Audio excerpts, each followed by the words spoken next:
కాంగ్రెస్ తో పాటు ఇతర పార్టీలకు అంతా ఉలికెందుకు? బీజేపీ బలపడాలని. Welcome back. కృష్ణవేణి గారు ప్లీజ్ చెప్పండి. అంటే వివిధ పార్టీలు వెల్కమ్ చేస్తున్నాయి, కొన్ని వ్యతిరేకిస్తున్నాయి. ఎలా చూస్తారు మీరు సభకు సంబంధించి క్యాన్సిల్ అయిన నేపథ్యంలో? సార్, మీకు ప్యానెల్లో ఉన్నటువంటి ఇతర సభ్యులకు నమస్కారం. ప్రైమ్ మినిస్టర్ నమస్కారం. నమస్తే అండి. పవన్ కళ్యాణ్ గారు నిర్వహించబోతున్నటువంటి సభకి సంబంధించి అడ్డంకులు సృష్టించడంతో పాటు సభ నిర్వహించడానికి ముందు నుంచి కూడా ఎలాంటి వ్యాఖ్యలు చేస్తున్నారో క్లియర్ గా చూస్తూ ఉన్నామండి. ఈ రోజు కవిత గారు మాట్లాడినటువంటి మాటలు కూడా చూడొచ్చు. ఆల్రెడీ కవిత గారిని బీఆర్ఎస్ పార్టీ నుంచి ఇదే పళ్ళు రాలగొట్టి బయటకు పంపించేయడం జరిగిందండి.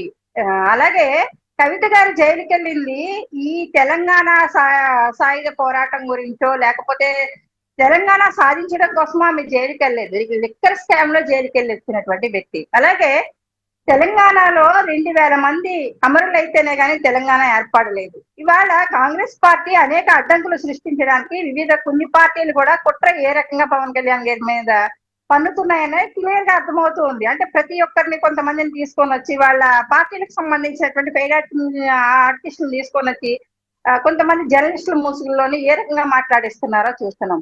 ఇవాళ కవిత గారికి మానవులు దోచుకుంటామంటే మేము ఒప్పుకోము అని ప్రాంతీయ విద్వేషాలు రెచ్చగొట్టే విధంగా కవిత గారి వ్యాఖ్యానాలు చూసాం. అంటే బీఆర్ఎస్ పార్టీ ఇదే టీఆర్ఎస్ పార్టీ 10 సంవత్సరాలు పరిపాలన చేసింది. ఆ తర్వాత బీఆర్ఎస్ గా అవతారం చెందింది. ఇదంతా ఎందుకు రాజకీయ పబ్బం గడుపుకోవడానికేనా? వీరశేఖర్ గారు మీరేమంటారు? అంతే సార్, దానికోసం మాత్రమే. రైట్, వీరశేఖర్ గారు మీరేమంటారు? ఓకే, ఇక్కడ ఏ పార్టీ, ఒక జనసేన కాదు లేకపోతే ఇంకొక పార్టీ అవ్వచ్చు, ఏ పార్టీకైనా ప్రతిబంధకాలు సృష్టించడం అనేది అక్కడ ఉన్న అధికార పార్టీ యొక్క తన యొక్క ఆధిపత్యాన్ని చెలాయించుకోవడం కోసం ఎవరైనా సరే ప్రతిబంధకాలు సృష్టించే అవకాశం ఉంది.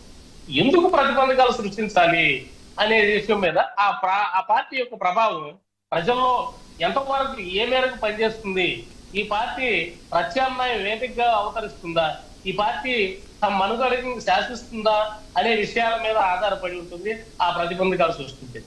ఇక్కడ జనసేన అనే పార్టీ మీద, పవన్ కళ్యాణ్ మీద వ్యక్తిగతంగా ఇది మోడీ గారి దగ్గర నుంచి రైట్ వీరశేఖర్ గారు 1 మినిట్ అండి, 1 మినిట్. చెప్పుకోవచ్చు. వీరశేఖర్ గారు ఒక్క బ్రేక్ తీసుకుని వచ్చి నేను మీతో మళ్ళీ మాట్లాడతాను.